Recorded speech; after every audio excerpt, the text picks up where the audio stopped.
जय जगन्नाथ दर्शक बंधु प्रिय दर्शक बंधु 24/11 अर्थात शतभिषा नक्षत्र ओ कुंभ राशि।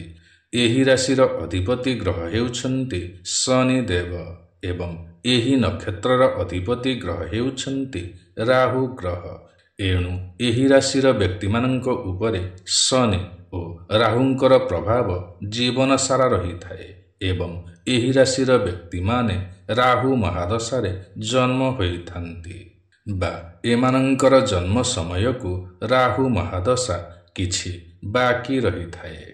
एही राशिर व्यक्ति माने चतुष्पदी होइथान्ति, राक्षस गणर होइथान्ति, स्थूल कपल होइथान्ति बा बड़ मुंड होइथाए। एमाने बहुत बुद्धिमान होइथान्ति, अंतर्ज्ञानी होइथान्ति, दार्शनिक होइथान्ति।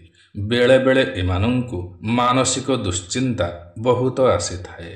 किछि किछि कथा को बा घटना को एमाने भूली पारंती नाही।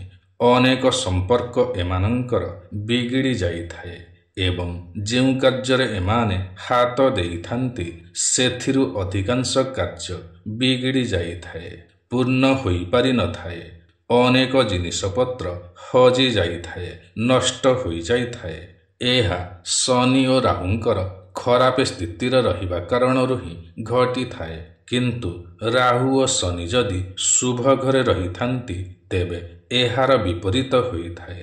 अनेक विलास बेसनर सामग्री किणिथान्ति बा जीवन रे एमाने लग्जरी लाइफ बिताई थान्ति। जीवन रे भल कर्म करिथान्ति। लक्ष्य एमानंकर पूरण होई थाए एवं गौरव अर्जन करिथान्ति। जस ख्याति पाइथान्ति। जप तप द्वारा निजर कुंडलिनी को जाग्रत करि पारंती। धार्मिक लक्ष्य पूरण करि पारंती। एमाने शारीरिक परिश्रम करिबाकू पसंद करंती नाही, मानसिक परिश्रम करिथान्ति। एणु एमाने बहुत इंटेलिजेंट होइथान्ति। मन और बुद्धि एमानंकर प्रखर होइथाए। निजर बुद्धि द्वारा उन्नति करि पारंती।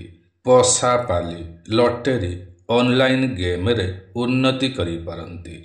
बहुशीघ्र अन्य मानंकु आपणार करि पारंती। एमाने अन्यर मन कथा को अति सहजरे जानी पारंती।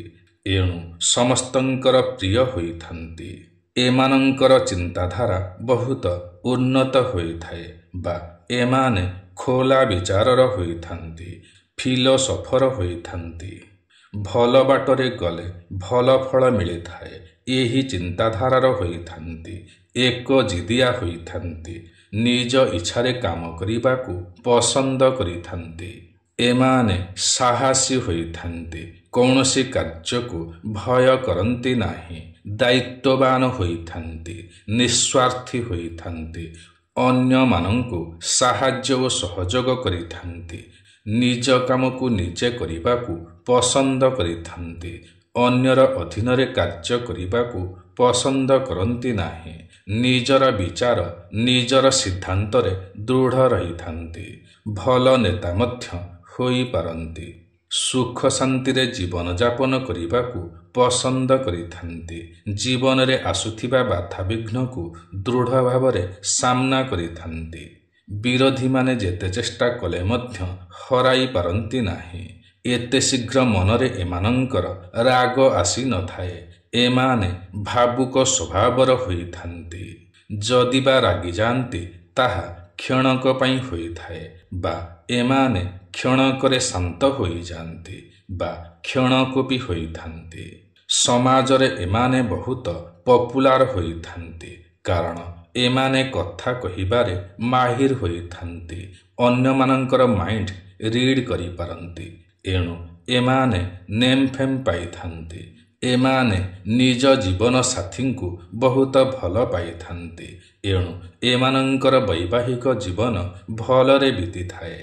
पितामातांकर भरपूर स्नेह और आदर पाइथान्ति।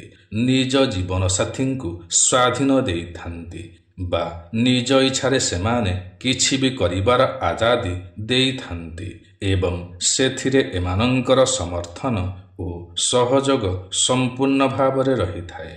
ଏମାନେ ଶାନ୍ତିରେ ରହିବାକୁ ପସନ୍ଦ କରିଥାନ୍ତି ବା ଶାନ୍ତି ପ୍ରିୟ ହୋଇଥାନ୍ତି, ଧାର୍ମିକ ହୋଇଥାନ୍ତି, ଲୋକମାନଙ୍କର ଭଲ ପାଇଁ କାର୍ଯ୍ୟ କରିଥାନ୍ତି। ଏମାନେ ଲୋକମାନଙ୍କୁ ଖୁବ୍ ସମ୍ମାନ ଦିଅନ୍ତି। ଏମାନେ ଭାଗ୍ୟଶାଳୀ ହୋଇଥାନ୍ତି, ସତ୍ୟପ୍ରିୟ ହୋଇଥାନ୍ତି, ଆକର୍ଷକ ହୋଇଥାନ୍ତି, ତେଜବନ୍ତ ହୋଇଥାନ୍ତି, ଭଲ ଲୋକଟିଏ ହୋଇଥାନ୍ତି। ଏମାନଙ୍କର ସ୍ମରଣ ଶକ୍ତି ଖୁବ୍ ପ୍ରଖର ହୋଇଥାଏ। ଯାହା ଥରେ ଶୁଣିବେ ତାହାକୁ ବର୍ଷ ବର୍ଷ ଧରି ମନେ ରଖିପାରନ୍ତି। ଦେଖେଇ ହେବାକୁ ବା ଶୋ ଅପ୍ କରିବାକୁ ପସନ୍ଦ କରନ୍ତି ନାହିଁ। ହାତରେ ଏମାନଙ୍କର ମତ୍ସ୍ୟରେଖା ରହିଥାଏ, ଯାହାକି ବହୁତ ଶୁଭ ହୋଇଥାଏ ଏବଂ ଆହୁରି ଅନେକ ଶୁଭ ରେଖା ବା ଶୁଭ ଚିହ୍ନ ମଧ୍ୟ ରହିଥାଏ। ଦକ୍ଷିଣରେ ଯାଇମନ୍ଦା ବା କଳା ଯାଇ ତିଳ ଚିହ୍ନ ରହିଥାଏ।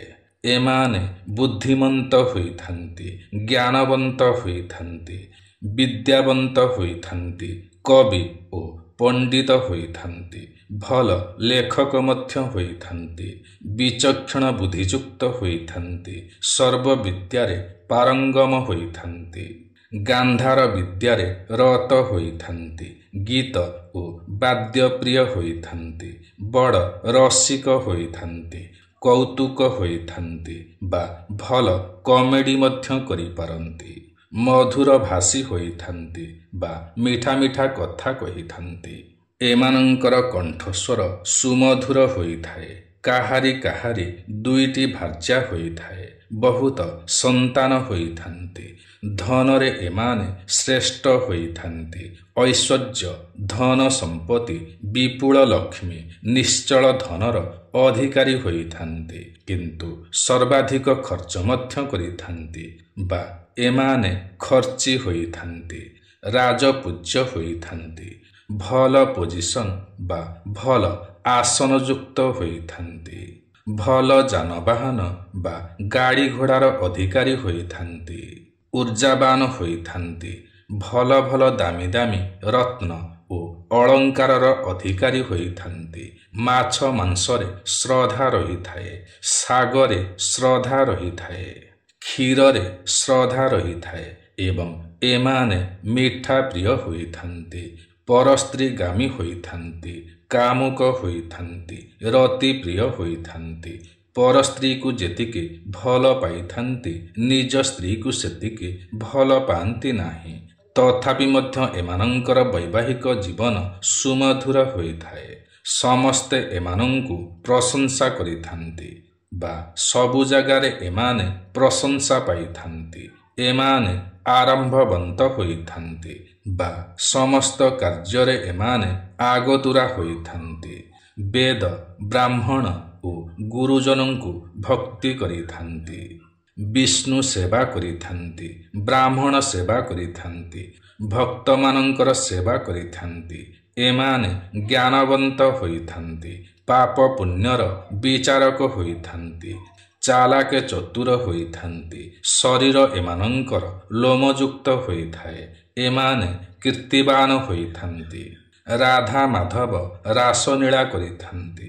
ଭଲ ବୈଦ୍ୟ ବା ଡାକ୍ତର ହୋଇପାରନ୍ତି। ଭଲ ନେତା ମଧ୍ୟ ହୋଇପାରନ୍ତି। ଭଲ ଜ୍ୟୋତିଷ ଶାସ୍ତ୍ରଜ୍ଞ ହୋଇପାରନ୍ତି ବା ଏମାନେ ବାସ୍ତୁଶାସ୍ତ୍ରବିତ୍ ହୋଇପାରନ୍ତି। ତ୍ରିକାଳଦର୍ଶୀ ମଧ୍ୟ ହୋଇପାରନ୍ତି। ପ୍ରିୟ ଦର୍ଶକ ବନ୍ଧୁ, ଏଥିରୁ ବିପରୀତ ହେଲେ ଜାଣିବେ ଯେ ଆପଣଙ୍କର ଶନି କିମ୍ବା ରାହୁ ଖରାପ ସ୍ଥିତିରେ ଅଛନ୍ତି। ଏଣୁ ଶିବ ମନ୍ଦିରକୁ ଯାଇ ଶିବ ଆରାଧନା କରନ୍ତୁ। ହନୁମାନଙ୍କ ମନ୍ଦିରକୁ ଯାଇ ହନୁମାନଙ୍କୁ ପୂଜା ଆରାଧନା କରନ୍ତୁ। ହନୁମାନ ଚାଳିଶା ପାଠ କରନ୍ତୁ। ଓସ୍ତ ଗଛକୁ ପୂଜା କରନ୍ତୁ। ଶନି ମନ୍ତ୍ର ଜପ କରନ୍ତୁ। ଏହାଦ୍ୱାରା ଆପଣଙ୍କର ସମସ୍ତ ରିଷ୍ଟ ଖଣ୍ଡନ ହୋଇଥାଏ। ସୁଖ ଶାନ୍ତି ଖ୍ୟାତି ପ୍ରାପ୍ତି ହୋଇଥାଏ। ତେବେ ପ୍ରିୟ ଦର୍ଶକ ବନ୍ଧୁ, ଏହା ତ ଥିଲା 24/11 ଶତଭିଷା ନକ୍ଷତ୍ର କୁମ୍ଭ ରାଶି ବିଷୟରେ। ଆଜିର ଏହି କାର୍ଯ୍ୟକ୍ରମଟି ଆପଣଙ୍କୁ କିପରି ଲାଗିଲା ନିଶ୍ଚୟ କମେଣ୍ଟ କରି ଜଣାଇବେ। ଯଦି ଆଜିର ଏହି କାର୍ଯ୍ୟକ୍ରମଟି ଆପଣଙ୍କୁ ପସନ୍ଦ ଆସିଥାଏ, ତେବେ ଗୋଟିଏ ଲାଇକ୍ ନିଶ୍ଚୟ କରିବେ। ଯଦି ଆପଣ ଆମର ଏହି ୟୁଟ୍ୟୁବ୍ ଚ୍ୟାନେଲ ଓଡ଼ିଆ ଜ୍ଞାନସାଗରରେ ନୂଆ ଅଟନ୍ତି ଏବଂ ଏଯାଏଁ ସବସ୍କ୍ରାଇବ୍ କରିନାହାନ୍ତି ତ ତୁରନ୍ତ ସବସ୍କ୍ରାଇବ୍ କରିନିଅନ୍ତୁ। କାରଣ ଆମର ଏହି ୟୁଟ୍ୟୁବ୍ ଚ୍ୟାନେଲରେ ଏହିପରି ଅନେକ ଭଲ ଭଲ ଭିଡ଼ିଓମାନ ସର୍ବଦା ଅପଲୋଡ଼ କରାଯାଇଥାଏ, ଯାହାକି ଆପଣଙ୍କର ଜ୍ଞାନର ସୀମାକୁ ବଢ଼ାଇଥାଏ। ତେବେ ଆଜି ପାଇଁ ଏତିକି। ପୁଣି ଦେଖା ହେବ ଆସନ୍ତା ନୂଆ ଏକ କାର୍ଯ୍ୟକ୍ରମରେ। ସେ ପର୍ଯ୍ୟନ୍ତ ଆମକୁ ବିଦାୟ ଦିଅନ୍ତୁ। ଜୟ ଜଗନ୍ନାଥ ଦର୍ଶକ ବନ୍ଧୁ।